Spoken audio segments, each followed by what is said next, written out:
One day, all the residents of Vrindavan wanted to go to Badrinath. And they were getting ready to go on a long journey in the Himalayas. And it is not so easy to get there. And it's also, then Krishna said that actually we don't need to go to the Himalayas because Badrinath is here in Vrindavan. And Krishna took all the residents of Vrindavan to Badrinath, and as you have noticed, it's also not so easy to get here. What can I say? We'll go sit outside in a moment because here it's a little full, but the Pujari suggested we sit. So we have here deities of Badrinarayan, we have here also Radha and Krishna deities. Krishna said to Uddhava that to him Badrinath was a very important place because there were many devotees of Krishna in Badrinath. Badrinarayan is the Vishnu deity. So we are now on the outer periphery of Vrindavan Dham, and I think after we all appreciate the darshan, because some of you have not been up front, then we'll go outside where there's a bit more space and we'll talk a little bit about Badrinath from there. So thank you so much for bearing with the long journey. But that is the price to pay. There is a price of tapasya to pay. Outside is tapas kund, so very befitting. You can also, that pond here, that is all about tapasya. So some tapasya has to be there.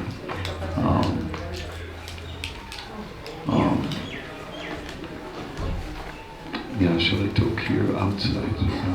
I can talk here. When I was going to Badrinath in the Himalayas, then I was driving, and it was like a very intense drive because we were up on the mountains and there was a steep drop next to me, and I was thinking, I don't know if I'm going to make this. And the devotees were looking at the beautiful white mountains and said, what a beautiful view. And I looked down and I said, what a beautiful view. Sometimes the drop was on the passenger side and then I couldn't see.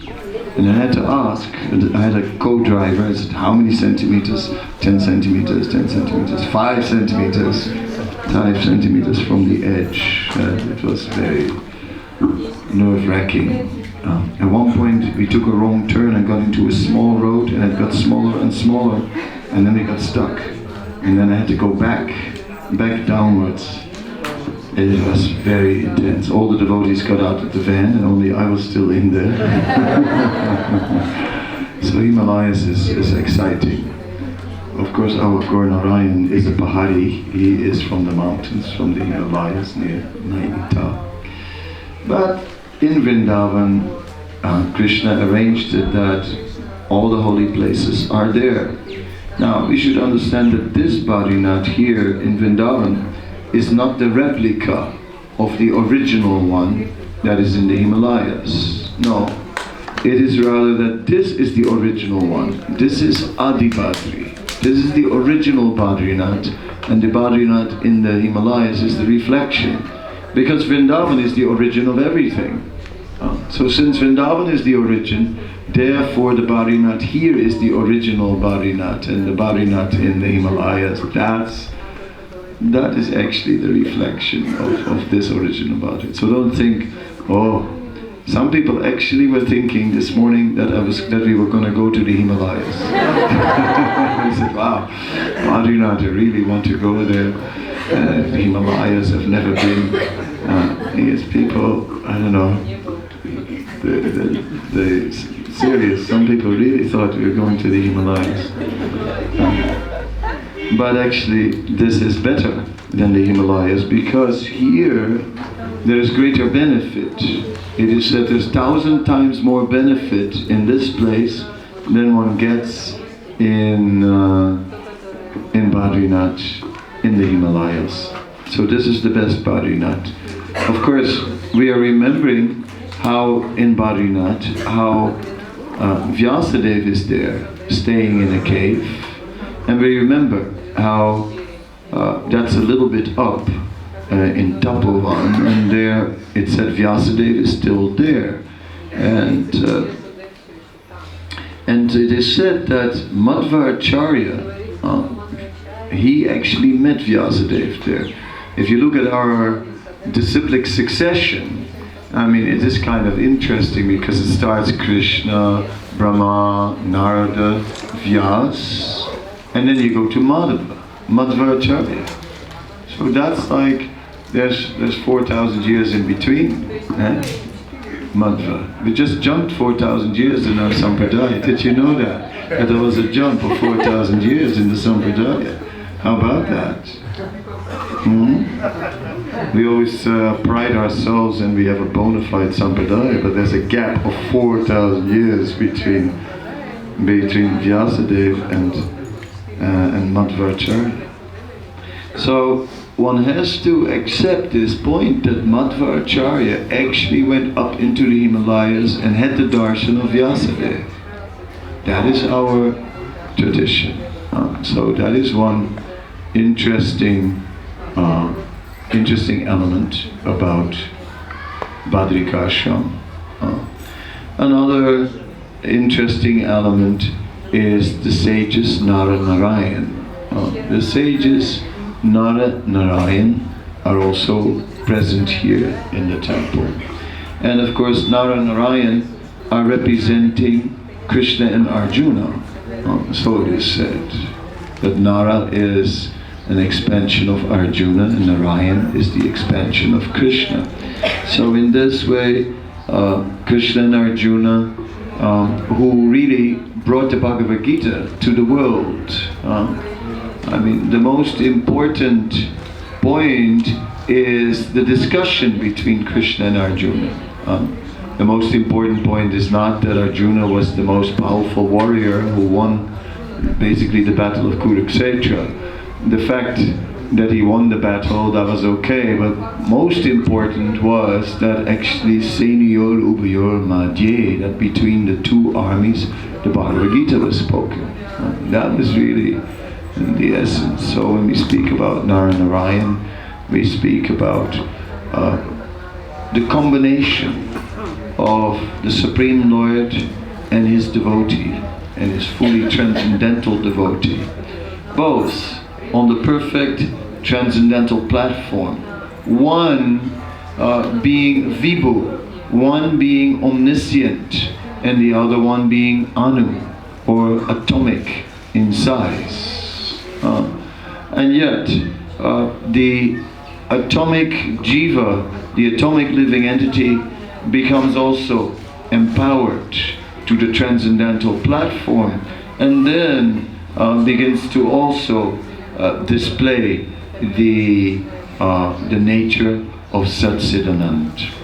We can also see that Nara Narayan were performing such great austerities.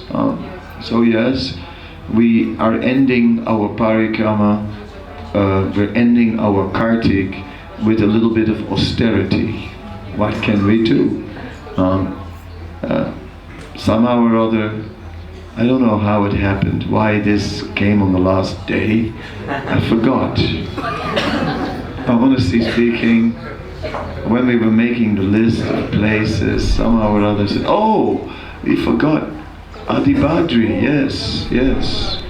And we didn't go there last year, maybe we should go. I didn't know about the tractors. I didn't know about the road being broken. I didn't know that the bus driver would come 1 hour late. I didn't know that when the bus would stop, that the devotees would get off and go for a walk. Many things I didn't know. It was sort of a journey where we had to extend our hope again and again. Sort of look at your watch and go, well, maybe another half an hour, and then a half hour passed, and it extend the goal again. Maybe then another 15 minutes, and after the 15 minutes again, maybe then another 20 minutes, and then maybe another 20 minutes. It took us over 3 hours. We could have gone to Delhi, you know, at the same time. But we would not have gotten that unique benefit and that unique darshan that we are getting now. As I described to you, to actually go to Badrinath in the Himalayas, it was previously especially very, very difficult. And even now, it's difficult because when you're driving, as you're driving on the edge, which is exciting, you also see vehicles lying down there, and, you know, the ones that went over the edge. So it's sort of encouraging as you're driving there. And if we would have gone with the bus, then the ones that sit in the back of the bus, as the bus turns, then the back of the bus goes over the edge, and it's hanging over the edge, and you're just looking down, hanging in free space. So it is exciting to go there. And in previous times, it was practically a once-in-a-lifetime journey, right? Anyone who had completed that pilgrimage had done something very extraordinary. So as it started to happen on the road, I realized, the particular gun, the particular quality of Badrinath is manifesting in the road. I could see it coming. And it just looked, you know, Govinda Mahan sitting next to me said that there's like any possible obstacle, it is there on the road. Manu Kanya came here and said, never again, I'll never go to this place again. Well, that's also the spirit, a once in a lifetime.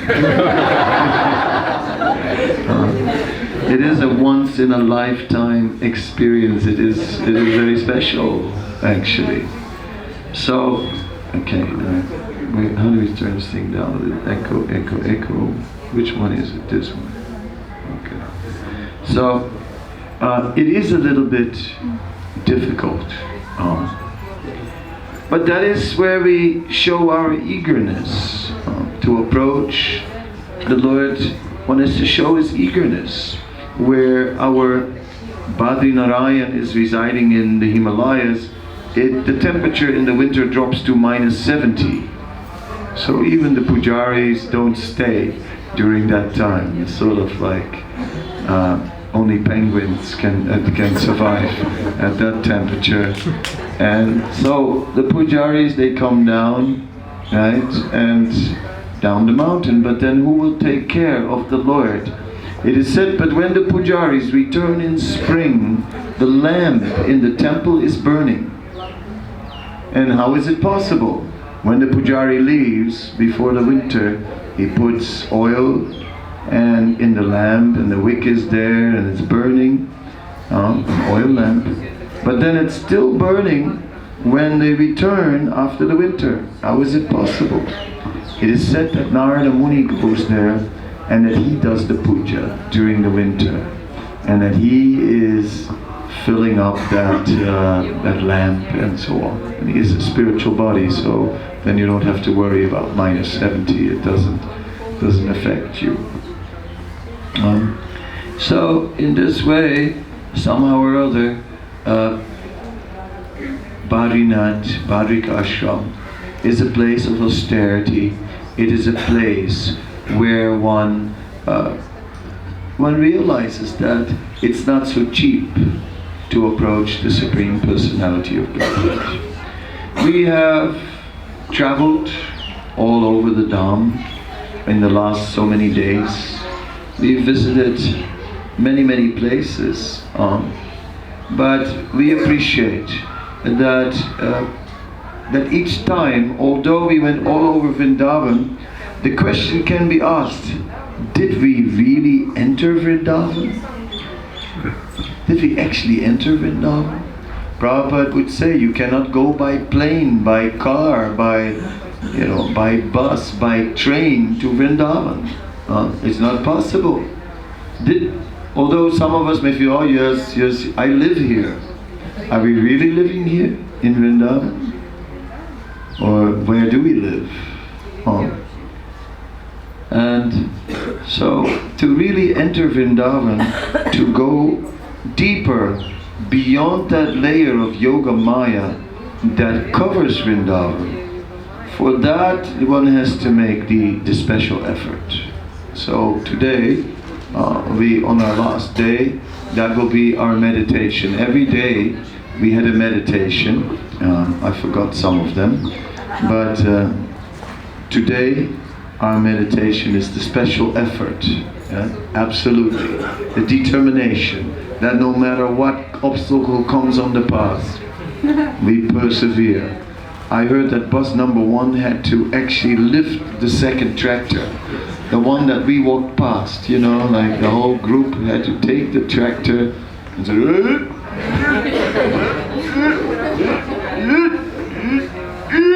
don't know how they did it, or we were chanting Hare Krishna or doing. Anyway, they moved it. The Russians did it. That explains everything. They are made of steel and very strong. So anyway, somehow or other, here we made it. Don't ask me how, but we made it. So that is our great mercy. Some people want to take that. We can also.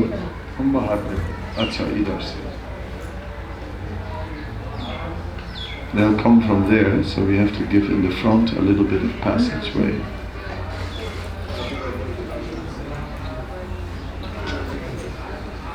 See, these people need to come for the darshan, so lady from Iran, little to the side. Yes, side, some हो तो रास्ता दीजिए, आप आइए, यहाँ पर सामने तो दर्शन मिले.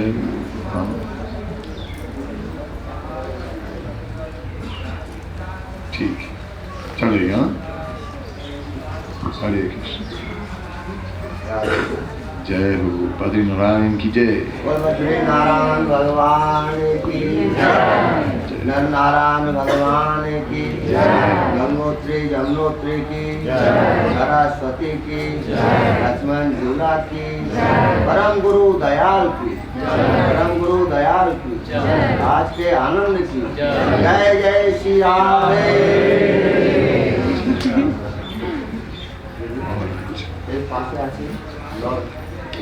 Yes, so the deities of Narayan, Indra, when Indra saw all that tapasya, then Indra was getting concerned, because Indra knows that the person who is performing the greatest austerity and making the greatest sacrifice, that person is accruing a lot of punya. And the one who has the most punya will get the position of Indra. So Indra is always worried. Although Indra has the topmost position in the universe, he's worried that there might be a living entity who gets more punya than him. And then he loses his position. He loses his job. So therefore, Indra, when he sees that some yogi or some personalities are performing too many great austerities, then Indra has these heavenly dancing girls and so on that he arranges, and they come over, ankle bells tinkle, tinkle, tinkle, and to distract the minds of the sages, and usually that does the job. Right? But in the case of Narayan, that had absolutely no effect whatsoever. And rather, then what happened? Then all these illusory forms of beautiful female forms started to emanate from their bodies. And then Indra actually became bewildered and they showed to be transcendental, to be Hare Krishna. So we are simply praying to become transcendental to the influence of Maya. So we are here, we have spent time in Vrindavan now. It is the end of Kartik. Many of us are getting ready to leave, either today, tomorrow, next few days. And again, we'll leave this transcendental abode where Krishna consciousness is natural. In the Holy Dham, Krishna consciousness is everywhere. Wherever you go, there is someone worshipping Krishna. The residents greet us with Radhe. There are little temples everywhere. There are so many holy places related to Krishna that are being remembered and where Krishna is being worshipped. Everywhere one can remember Krishna here. In this Dham, Krishna consciousness is very natural.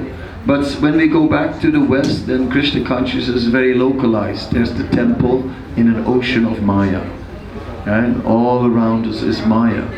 So it is appropriate now, at the end of our journey, to pray to Narayan to be protected from Maya. Because, Maya is very strong. Right? And it's like, it's difficult. Not only is Maya outside of us, but Maya is also inside of us. So because Maya is inside of us, we are weak. If Maya is not inside, it's easy, then we choose for Krishna. But because inside our heart there is Maya already, therefore, then when we externally get confronted with Maya, then we go, so difficult. And we may fall prey to Maya. Narayan, they were both transcendental personalities, so Maya had no influence on them whatsoever. So we also pray that we may be transcendental to the influence of Maya. So that is a suitable meditation here. And the other one is, yes, that we have to do what it takes. We have to rise to the occasion. Rising to the occasion means you don't know what's going to come on the path. You don't know what's going to happen on the spiritual path. But you have to rise to the occasion and deal with whatever comes up. And if you would know before, you would say, I'm not going. Any of you, if you would have known that it was so long, you probably wouldn't have joined this Parikrama. But somehow or other we tricked you and, said, what is this place? We have never been. Yes. Usually we don't go there, let us go. Yes, now you know why people usually don't go here. Because it's very difficult to go here. And so many unknown obstacles come on the path, unexpected. And somehow or other we have to rise to the occasion and deal with it and remain fixed on the goal. So the spiritual path is like that. We have to rise to the occasion.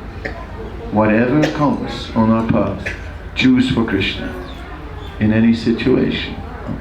That's what it means. Rise to the occasion means choose for Krishna. We don't know what will come. So many things come. In my life, so many things already happened that, like, by now, I'm not easily surprised. What to say? But let us somehow or other keep our focus. Choose for Krishna, take shelter of Krishna, as good as we can in the given situation. Maybe it was a little hard to chant on the bus. Hare. But then again, you know, they say that when we're chanting that the holy name is dancing. So in that way, not only was the holy name dancing, my beatback was dancing as well, and the whole bus was dancing. Every bone in my body was dancing. It feels also like that. And there's still, I have news for you, dear devotees. There is still the way back.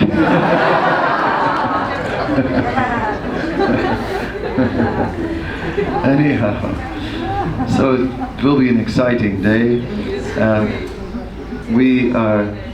I think we should not continue to block the darshan.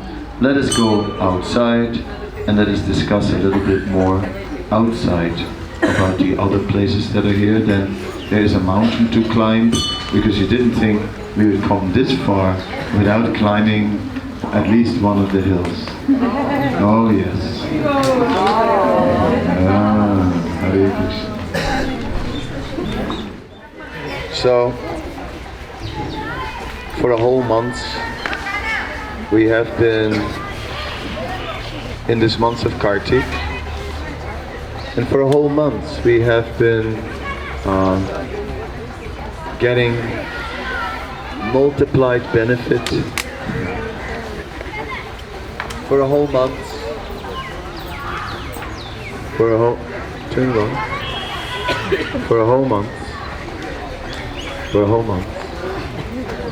month, yes, better. Good. For the whole month, we have somehow or other been bathing in transcendental mercy. We came to Vrindavan, and whether we were here from the beginning or came in the middle, but somehow or other, we got that special mercy in the special months, and now it's coming to an end. We have to do it on our own strength. So how to do that? How to get spiritual strength? Of course, we can pray for spiritual strength. As we pray to Narayan, we can pray to Lord Balaram, we can pray to the deities for strength. And of course, that will help. But in spiritual life, there are various aspects, and one aspect is cultivation, and the other aspect is conviction. So we can spend so much energy on cultivation, but if our conviction is weak, then how much will we be successful? I call that pumping up the slow leaking tire. The slow leaking tire, you know, you have a little leak in your car tire and it needs to be fixed, but if you pump it up, you can still drive home. Right? So you go to the petrol pump and you just pump it up, and somehow or other, because it's slow leaking, you'll make it. Right? But you have to fix it. Right? So we have the slow leaking car tire of our enthusiasm. And each time we are engaging in some spiritual activity to pump ourselves up. It's like, I haven't been reading for a month now. Oh, quick, bring a book. Read. I feel better already. I feel already some inspiration. But that's not the idea, the pumping up of the slow leaking tire. Ultimately, we have to get rid of the leak. And the leak is our leakage of faith. Our faith is leaking. Because it's leaking to somewhere else. It's going out. Our faith is going out of our Krishna consciousness, and some faith goes in some other things. And because of this division in our faith, therefore things are weak. And then we think, yeah, when I was in Vrindavan I got so many things, but now it's just so mundane. So mundane.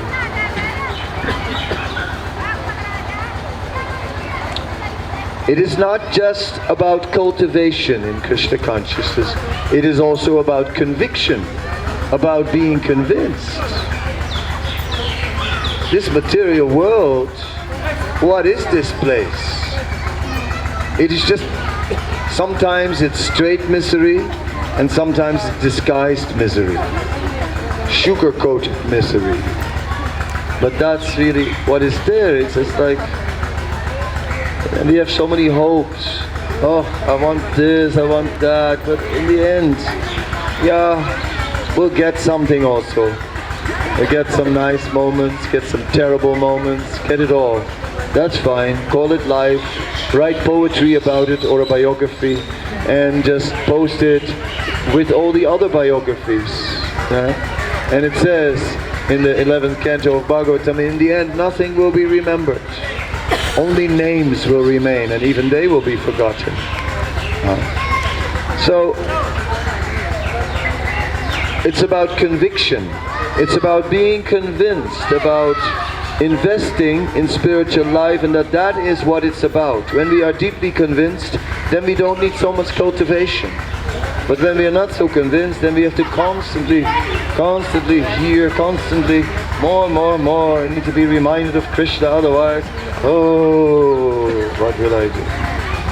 So we have to be convinced that there's nothing else. Nothing else. Anyabhilasita sunyam, to be free from any other desire. And as long as we are not, then the tire is leaking. And we keep on pumping it up. Okay, so Vrindavan Parikrama was good, I feel totally pumped up. But as we're on the plane back home, it's already leaking like anything. So gosh, by the time we land, we're finished. Flat tire again. So what do I do now? My tire is flat again. Now what? Pump it back up. Is that spiritual life? To keep on pumping up that tire? No. What are we doing here? We're getting out of the material world.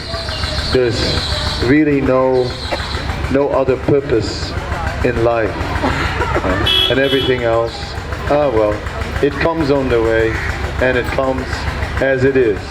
And in the age of Kali, it's not going to be that beautiful. I mean, in the age of Kali, there's always something. Like here, we found a peaceful place, and somehow or other they decided to have the tractor running all the time. You know, but.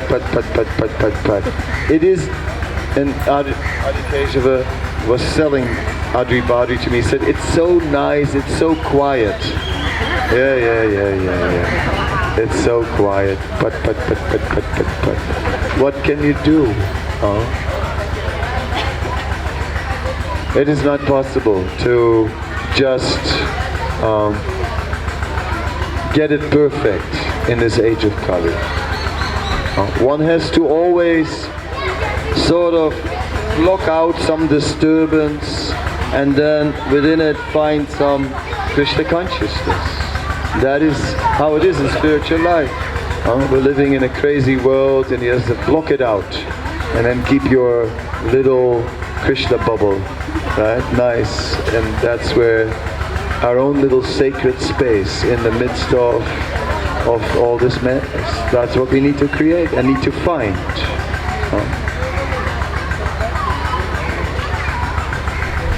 So that sacred space is depending on the depth of our faith. That Kechit Kevalaya Bhaktya Vasudeva Parayana, that only happiness will come from devotional service. It is there. And then someone came to me today and said, oh, you know, I heard so many bad things about the place where I'm going to serve. You know. Okay, then go and bring something good. If you're going somewhere and there's so many bad things, shall I go? Of course you should go and bring something good there. That's how we become transcendental.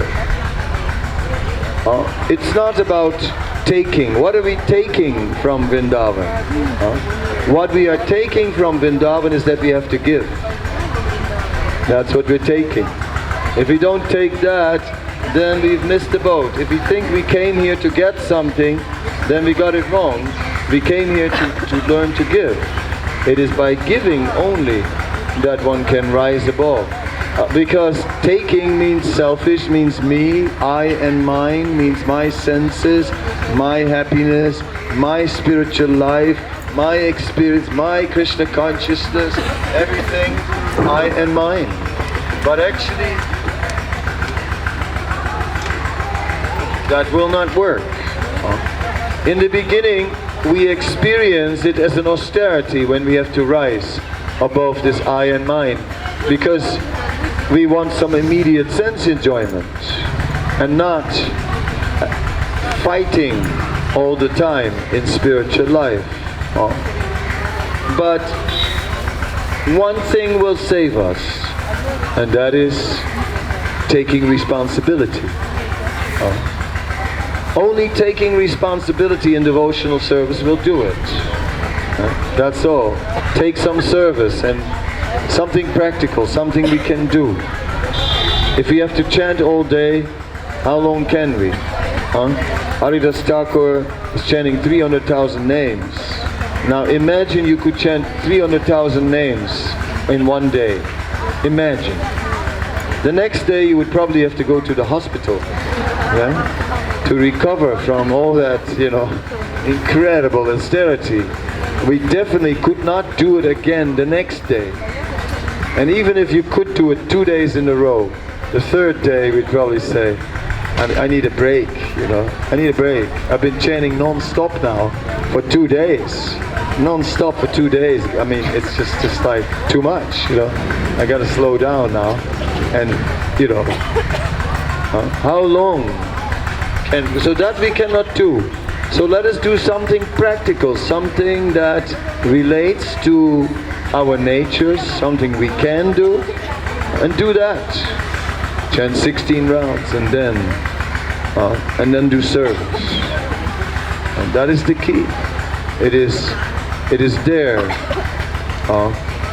where we can take the austerity. It's hard to take austerity by itself. That is difficult.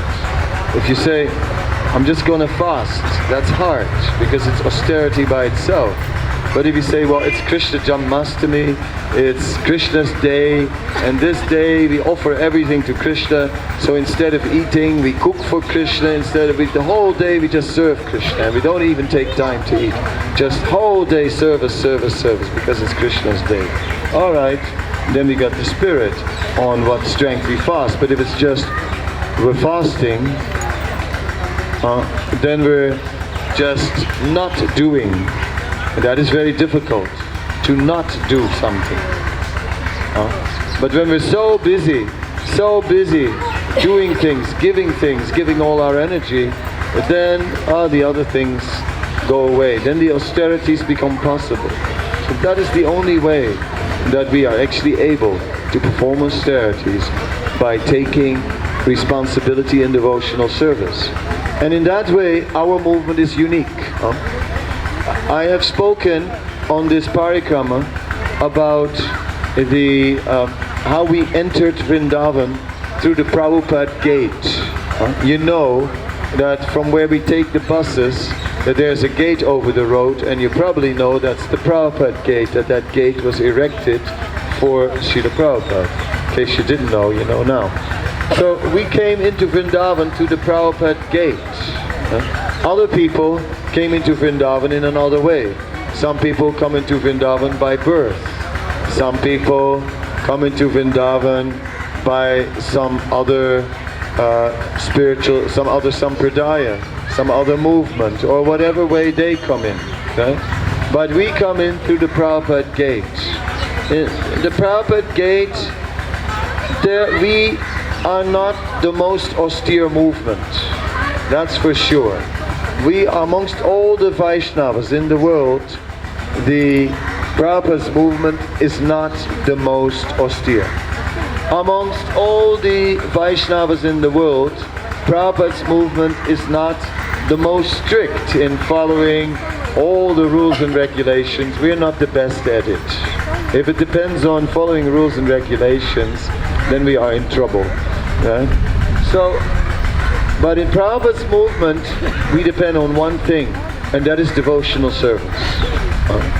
There is a lot of service because in Prabhupada's movement we take on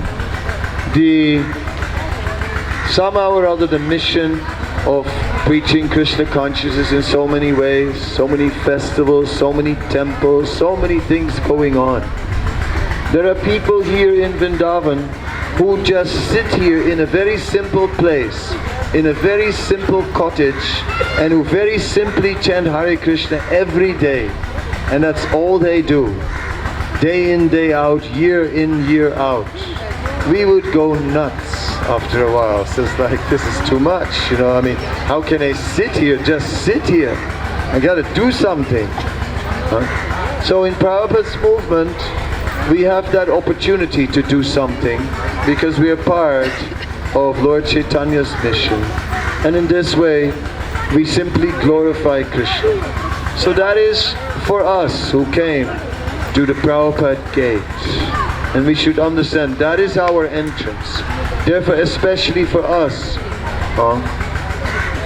let us just do some practical service in this movement. And then so much austerity will come in the course of that service, but because we promise to do it, somehow or other, we make it. And then it's possible. Then we may skip a meal, then we may do this, then we may do that. That is the way we deal with austerity. But to separately deal with austerity is very difficult, and we are not so expert at that. So we're also not looking at that. Therefore Prabhupada was not impressed by the one who could fast the most. The other day someone told me, I met someone who has been drinking only milk. Well, guess what? In the house of Srivas, there was a sadhu, there was a brahmana who had drank only milk. And Srivas was so impressed. Oh, he must be very exalted. He drank only milk, nothing else. And the sadhu asked, please allow me to witness the kirtan in the house of Srivas. So Srivas said, well, Lord Chaitanya is very strict, you know. And then, but he agreed that the brahmana could hide in the house. Then Lord Chaitanya could not get into the mood that night for the kirtan. He said, there is a disturbing element. I think there is someone in the house who is not qualified. So finally, that brahmana was found. And Lord Chaitanya had that brahmana thrown out. Right? Although he had been fasting only on milk, he said, out, out, out. Do you think you can attain me simply by fasting, simply by taking only milk? You think you can get me in that way? Lord Chaitanya said, never. Then the brahmana was outside, and then as he was outside, he was relishing. He said, I was so fortunate. I actually got a glimpse of Sri Chaitanya Mahaprabhu dancing in kirtan. Oh, I was so fortunate. And then as he said that, then Lord Chaitanya said, okay, let him in. As soon as he appreciated, as soon as he was actually, instead of performing austerity, performing devotional service, then he was qualified to get the mercy of the Lord. So austerity in itself is not of great asset. It is also said that Gyan and Vairagya and Tapas are not limbs of bhakti or developing philosophical speculation or renunciation or austerity. That is not a limb of bhakti. You don't get any bhakti from that. You can perform austerity like anything and you will not get bhakti. Only austerity performed in the course of performing service will give us more bhakti. Therefore that is our focus. So it's not, I fast every Monday. Well, that's very nice, you know. But we eat every Monday. But only Krishna Prasada. Right? Every Monday, Krishna Prasadam, except when Jamashtami falls on a Monday, then we will not take, or some other big fast day.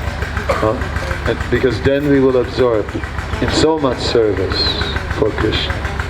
So the key is devotional service. And something we can do, something that relates to what we already know. Whether we know how to sing, whether we know how to dance. Some people are singers, some people are dancers. It's like in our movement we have Chandramauli Swami. Have you ever seen him dance? Some have. Chandramauli Swami dances like a cat. No, it's really, his feet are very light. And he makes all these quick little steps and he bounces up like a cat, you know? Just very light feet, like a cat. And you wouldn't think so, he's old, you know, but then he goes, you know? I mean, he really goes, and it's something else. I'm like, I dance like a bear, you know? Definitely sort of a little gross movements, boom boom, that's about it, you know? I mean, there's no way I could, or I have another style, I can dance like a monkey, but not elegant and light-feeted in like Maharaj. Right? So that's an empowerment. So everyone has some empowerment, and over time that empowerment comes out. Whatever it is. I'm thinking of many devotees. I'm thinking of Balabhadra, disciple of Srila Prabhupada, who is in America and who is totally dedicated to cow protection. And he spent his whole life just loving cows, and he really loves cows, and he takes care of cows with love, and it's like really impressive. And then he built an altar for his Govardhan Shila, and he built like a big Govardhan hill from cow dung. He has little dried cow dung cakes, you know, and he made like a hill, and then on top of it is his Govardhan Shila. And then he has, around his altar, he has unlimited cows, you know, like all kinds of cows. And then, so even when he's doing his puja, he's just worshipping the cows, and then he goes outside and worships the cows, right? And that's his whole life, the cows. Right? So, whatever it is, we got to find a service, right? Not just something to get absorbed in, something where we really can give ourselves. Whatever it is, but that service is the key. That is what we have to find. And sometimes it's given. You know, sometimes the superior wants us to do something. We may not want it, but we do it anyway. I've experienced that a few times, that they gave me something I really didn't want. I remember Bhavananda stood behind me. I looked there, next moment he says, "You are in charge of all construction in Mayapur." And I thought, oh no. That was intense. But what to do? So sometimes we may not want it, but we must. But still, if it's given, we embrace it. And other times, we can engage our propensity. But we got to find a service and embrace a service, because and so much austerity will come in that service. Just like the devotees who have been managing this Parikrama this month, right? They had a lot of headache. They've been fighting with drivers, right, who were obnoxious. They had to arrange so many things. They had to deal with devotees who just rock up and then somehow or other create some space. Prasadam they arranged, so many things arranged. And then I have my servant, and I call him out, Bhakta Vatsala. All the time, yeah. Yes, Maharaj. Then I say, why are you saying always yes, Maharaj? Yes, Maharaj. Said, I told you not to say yes, Maharaj. Yes, Maharaj. Stop yes, Maharajing me. Right? And he has to be more tolerant than a tree to be Kadamba Kanana Swami's servant. It's not easy. So all these devotees perform austerities, and in the cause of service. And that is the austerity that makes us glorious. So we could not have had this meditation if there would have not been austerity. If you all didn't have to, if we didn't have those tractors on the road, if we didn't have no road, tractors on the road, there is no road, right? I mean, what can we say, every time Govinda Mohan was sitting next to me, he said, ooh, look at that hole coming, ooh, we're not gonna make it through this, and then somehow or other the bus swerved through it again, Said, look, okay, what's the next one? Hurdle after hurdle. So isn't there, that is life. And if we just connect that with Krishna and take hurdles for Krishna, everything will be fine. Amazing. Amazingly so. I knew one devotee who was more on the business side of life. He was doing service for Krishna, but it was always like more some management or some doing a little business and then giving something of it to Krishna. So I thought, well, he's not the most advanced. That's what I used to think. But nowadays, that devotee, he's been around longer than I have. And nowadays that devotee, he's dancing in Tulsi Puja with so much ecstasy. So much ecstasy. He's just loves really that Tulsi Puja. And it's all from all those years just doing service. That's the result. Now suddenly he's got so much taste. So much taste. And you think, he got so much taste. How is this possible? I could have never imagined. So we should not sit on the fence. See, when I joined ISKCON, it was a different ISKCON. And in those days, ISKCON, they would throw you in the deep end immediately, and it was sink or swim.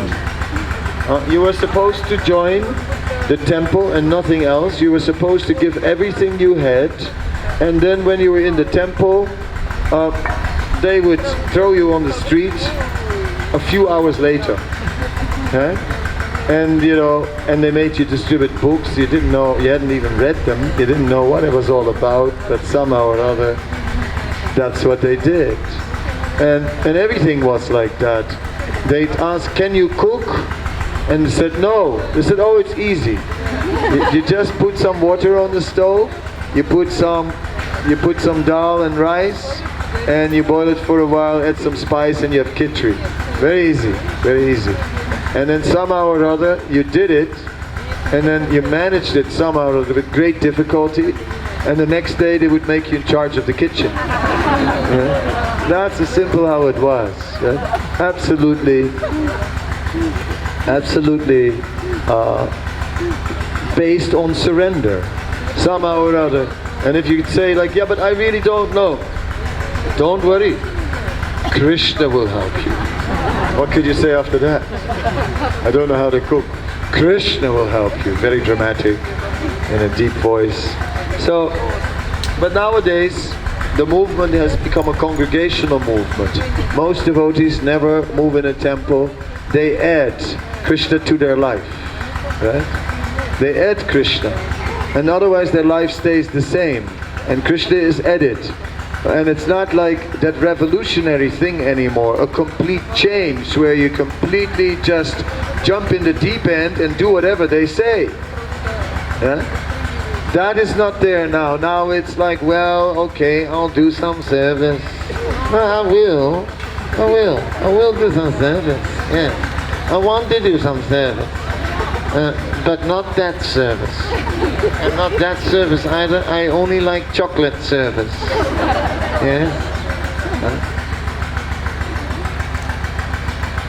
So it's more difficult now.